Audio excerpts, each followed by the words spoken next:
Salut les mordus! Et bienvenue dans cette nouvelle discussion. On espère que vous allez bien. Salut à toutes et à tous! Pour ceux qui nous suivent de près, vous vous souvenez peut-être que fin 2025, on avait publié un article et puis un podcast, début janvier, sur ces guerres un peu absurdes entre les marques de smartphones. Oui, iPhone contre Samsung, Samsung contre Xiaomi. C'est ça. Et on avait conclu avec une analogie toute simple. Se battre pour une marque, c'est comme débattre pour savoir si un stylo bleu est meilleur qu'un stylo noir. Ah oui, c'est vrai. Au final, l'important, c'est pas la couleur de l'encre, c'est ce qu'on écrit avec, quoi. L'outil est juste un moyen. Exactement. Et en discutant de ça avec vous en commentaire, on s'est rendu compte que cette analogie, elle s'appliquait parfaitement à un autre débat. Un débat bien plus toxique encore, j'imagine. Carrément. Celui qu'on voit partout sur les réseaux. Le mépris envers le gaming sur mobile. Alors aujourd'hui, on s'est donné une mission. Déconstruire ce débat pièce par pièce. On va poser notre thèse sur la table, tout de suite, sans détour, affirmer en 2026 qu'un joueur sur mobile n'est pas un vrai gamer. Oui, C'est aussi absurde que de prétendre qu'un film vu en streaming sur sa tablette, c'est pas un vrai film. Ça tient juste plus la route. c'est exactement ça. Et comme toujours, chez les mordus, notre approche change pas. On est là pour guider, expliquer et surtout rassembler. Jamais pour diviser. On va donc s'appuyer sur des faits, des chiffres, des exemples. Voilà. Et garder ce ton positif qui nous est cher.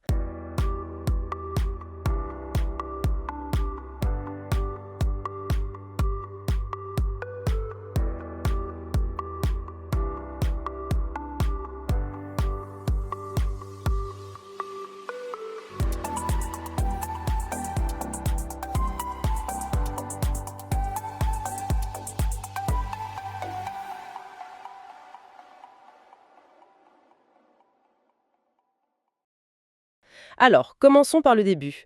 Ce constat d'un mépris presque institutionnalisé. Le scénario de départ est un cliché, mais il est tellement courant. Ah oui, Un joueur est dans les transports, ou chez lui, tranquille, sur son smartphone, en pleine partie de Call of Duty mobile ou de PUBG mobile. Et là, un commentaire tombe. ah, tu joues sur téléphone? Exactement. Ouais, mais ça, c'est pas du vrai gaming. C'est fou, ça me rappelle une anecdote. J'étais dans le train, concentrée sur une partie, et mon voisin me regarde avec un petit sourire en coin et il me dit « C'est mignon, les petits jeux sur téléphone ». Ah, le classique. Et j'ai senti ce besoin de me justifier, tu vois, de dire « Non mais c'est un jeu compétitif, avec des classements mondiaux ». C'est dingue de devoir défendre sa passion comme ça. Et ton expérience, c'est celle de millions de joueurs. Ce qui est le plus frappant, et on le voit dans toute la communauté francophone, que ce soit à Cotonou, Paris ou Kinshasa, Oui, c'est que beaucoup de joueurs mobiles n'osent même plus répondre. Ils ont tellement entendu cette critique qu'ils finissent par l'internaliser, par se sentir illégitimes. comme si leur passion était de seconde zone. C'est ça. Ce qui nous amène à la question de fond. Est-ce que le titre de gamer se mérite en fonction du prix de son équipement? Faut-il absolument un PC à 2000 € pour avoir le droit de se revendiquer de cette culture? La réponse est évidemment non. Mais au-delà de l'opinion, les faits, les chiffres, le prouvent de manière écrasante. Et c'est là que le décalage devient vertigineux. Ah, les chiffres. J'en ai vu passer quelques-uns en préparant notre discussion et c'est hallucinant. On parle de revenus, c'est bien ça? On parle de revenus colossaux. D'après les analyses de plusieurs cabinets, comme Jugo Studios, le secteur du jeu mobile a généré plus de 92 milliards de dollars en 2024. 92 milliards. Oui.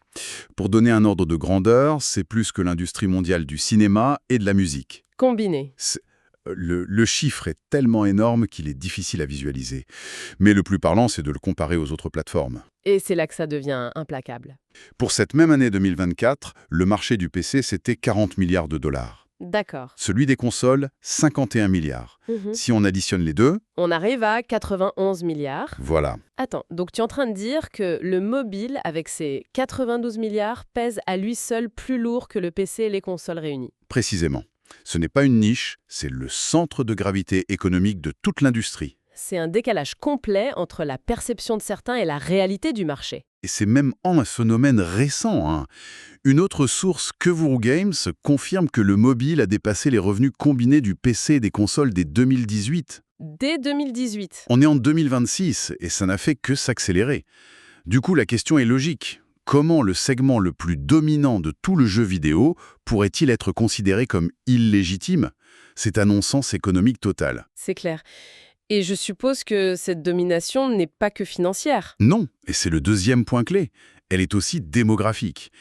Les données de Newzoo sont formelles. Sur les 3,3 milliards de joueurs dans le monde, la très grande majorité joue sur mobile. Donc si on exclut les joueurs mobiles, On n'exclut pas une petite communauté, on exclut le courant principal, le mainstream absolu du gaming mondial. ces chiffres sont incroyables. Ça rend le mépris dont on parlait au début encore plus incompréhensible. Alors comment on en est arrivé là? D'où vient cette stigmatisation? C'est là que l'analyse devient fascinante. Une des raisons principales identifiées par le PDG de Mijiwan, c'est une perception complètement dépassée. C'est-à-dire Pour beaucoup, le jeu mobile est encore associé au tout premier jeu casual. le fameux Candy Crush. Voilà, Candy Crush ou Angry Birds. Ils sont restés bloqués sur une image qui date de plus de 10 ans. Ils ignorent donc complètement la complexité des titres qui sortent aujourd'hui. C'est comme si on jugeait tout le cinéma actuel en ne pensant qu'aux films muets, quoi. C'est exactement cette idée. Ils ne voient pas les mondes ouverts massifs, les systèmes de combat complexes qu'on trouve dans des jeux comme Genshin Impact, Diablo Immortal. Ou Tower of Fantasy. Exactement, des jeux qui rivalisent directement avec ce qu'on trouve sur console ou PC. L'argument de la simplicité ne tient plus. Et il y a une autre ironie assez savoureuse là-dedans, c'est celle de la monétisation. Ah oui. Pendant des années, on a pointé du doigt le mobile pour ses lootbox, ses battle pass, ses microtransactions. C'était le symbole du mauvais gaming. C'était l'argument massu, hein. Le mobile pervertit le jeu vidéo. Sauf que, si on regarde la réalité de 2026, Ces mêmes modèles sont devenus la norme sur presque tous les gros jeux PC et consoles. partout, la différence c'est que là, c'est souvent mieux accepté. Le modèle économique qui était l'arme anti-mobile est devenu le standard de l'industrie sur les plateformes dites nobles. C'est un paradoxe flagrant. L'hypocrisie est totale. Donc on a les revenus, le nombre de joueurs, des jeux complexes, mais s'il y a bien un domaine qui met le coup de grâce à tous les clichés, c'est l'e-sport. Oui, l'e-sport mobile. C'est le domaine où la légitimité devient factuelle, incontestable. C'est le test ultime de la compétitivité d'un jeu. Et les chiffres sont, j'imagine, encore une fois, énormes. Astronomique. Prenons PUBG Mobile. Ok, Selon eSports Insider, le jeu a distribué plus de 16 millions de dollars de récompenses, de prize pool, sur la seule année 2024. 16 millions. Et le championnat du monde de 2025, qui s'est tenu à Bangkok, avait une dotation de 3 millions de dollars. 3 millions de dollars pour un seul tournoi sur mobile, c'est plus que beaucoup de tournois sur des jeux PC historiques. Carrément, Et au niveau de l'audience, parce que c'est ça le vrai baromètre. l'audience est colossale. Pour ce même championnat, les qualifications ont attiré un pic de 1,2 million de spectateurs en simultané. 1,2 million. Oui. C'est un chiffre que beaucoup de ligues pro sur PC rêveraient d'atteindre pour leur finale. Et c'est pas un cas isolé. Ah non, il y a d'autres géants. Et comment? Mobile Legends, Bang Bang, a pulvérisé tous les records avec 475 millions d'heures de visionnage sur une année. C'est monstrueux. C'est 3 fois plus que le deuxième jeu mobile le plus regardé. On a aussi Honor of Kings qui a dépassé les 20 millions de dollars de prize pools. Et pour couronner le tout, la prestigieuse eSports World Cup a officiellement intégré PUBG Mobile à sa programmation. D'accord, l'argument de l'e-sport est massif. L'argent, l'audience, la reconnaissance, tout y est.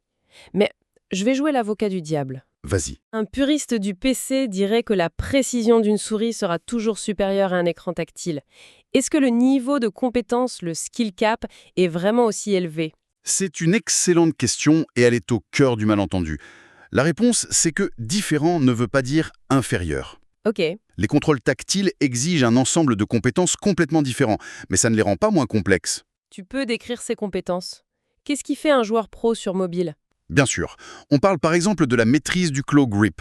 Le claw grip? C'est une technique où les joueurs tiennent leur téléphone pour utiliser l'index et le majeur des deux mains, pour viser, tirer, sauter, se déplacer. Tout ça en même temps. Ça doit demander une dextérité de fou. C'est comme un pianiste jouant à très haute vitesse. Ajoute à ça des réflexes foudroyants, une vision stratégique. Aller dire à un champion du monde de COD Mobile que son jeu est facile, c'est juste de l'ignorance. Donc c'est une autre forme de virtuosité. Et le fait qu'elle puisse s'exprimer sur un appareil que tout le monde possède, ce n'est pas une faiblesse. C'est sa plus grande force. C'est le point le plus important, son accessibilité. C'est une vision très élitiste de penser que si quelque chose est facile d'accès, il a moins de valeur. Exactement. En 2026, le mobile n'est plus un appareil secondaire. C'est la scène principale.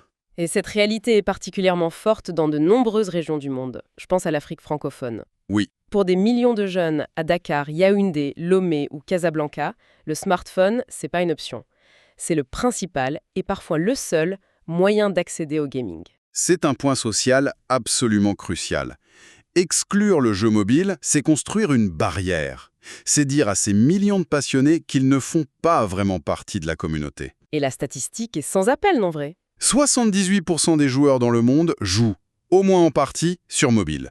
Si on décrète que ce n'est pas du vrai jeu, on exclut la grande majorité de la communauté mondiale. D'autant que les frontières entre les plateformes sont en train de s'effondrer. Ah oui, avec le cloud gaming. C'est ça. On peut jouer au dernier jeu PC AAA en streaming sur son smartphone. La machine physique devient de moins en moins pertinente. Exactement. Tu joues à un jeu PC sur un écran de téléphone avec une manette. T'es un joueur PC, console ou mobile. La question elle-même n'a plus de sens. Bon, après avoir analysé tout ça, les chiffres, les sports, l'accessibilité, je pense que le verdict est assez clair. Le verdict est limpide. La question était, un joueur mobile est-il un vrai gamer? La réponse est oui. Un grand oui. Un oui majuscule, sans l'ombre d'une hésitation. Si on joue avec passion, on est un gamer. Point. Que ce soit sur un PC à 3000 € ou un smartphone à 200 €, c'est la même flamme. Mais alors pourquoi ce besoin de hiérarchiser, ce gatekeeping, si c'est pas basé sur des faits, sur quoi ça repose? Je pense que c'est une question de psychologie. Cet élitisme est souvent lié à une forme d'insécurité. Comment ça? Quand on a investi beaucoup de temps et surtout beaucoup d'argent dans un équipement très coûteux, on peut avoir besoin de justifier cet investissement en se persuadant qu'on fait partie d'une élite. C'est une façon de se rassurer, en somme. Admettre qu'on peut avoir la même passion sur un smartphone, ça pourrait à leurs yeux dévaluer leur propre investissement. C'est une hypothèse très probable. C'est moins une attaque contre les autres qu'une défense de ses propres choix. Mais la conséquence, c'est cette toxicité qui divise la communauté. Alors pour finir, on a un message direct à faire passer à toute la communauté mobile qui nous écoute. À tous les joueurs et joueuses d'Abidjan, de Ouagadougou, de Tunis ou de Genève, assumez-vous. Carrément. Vous êtes des gamers et des gameuses. Vous faites partie du secteur le plus rentable de toute l'industrie. Vous avez des scènes e-sport massives, des jeux complexes. Il n'y a aucune raison de se sentir moins légitime. La prochaine fois que quelqu'un essaie de vous dénigrer, pas besoin d'être agressif. Rappelez-lui simplement, avec le sourire, que votre plateforme pèse plus lourd que la sienne. Et que les tournois de PUBG Mobile rassemblent parfois plus de monde que ceux de son jeu PC préféré. Ça a tendance à clore le débat assez vite. Notre conclusion, c'est que le vrai ennemi du gaming, c'est pas une plateforme. Non. C'est cette division toxique qui ronge la communauté de l'intérieur. La passion du jeu devrait nous rassembler. Le mot de la fin est simple et il résume tout. Le gaming, c'est le jeu, pas la machine. Et peut-être que la question à se poser n'est pas sur quoi tu joues, mais plutôt à quoi tu joues en ce moment. Ça ouvrirait des conversations beaucoup plus intéressantes. Tout à fait. Merci beaucoup de nous avoir écoutés et regardés. On est toujours très curieux d'avoir vos retours. N'hésitez pas à partager en commentaire vos propres expériences. Oui, est-ce que vous avez déjà fait face à ce mépris anti-mobile? Comment vous avez réagi? On a vraiment hâte de vous lire. Et juste avant de se quitter, une petite annonce spéciale. Ah oui? Les Mordus ont un tout nouveau domaine pour notre site web. Pour le trouver, c'est très simple. Le lien est indiqué dans la description de notre chaîne YouTube et il est aussi épinglé en haut de nos pages Facebook et Instagram. On adore échanger avec vous. On se retrouve très vite pour une prochaine discussion. À très bientôt les Mordus!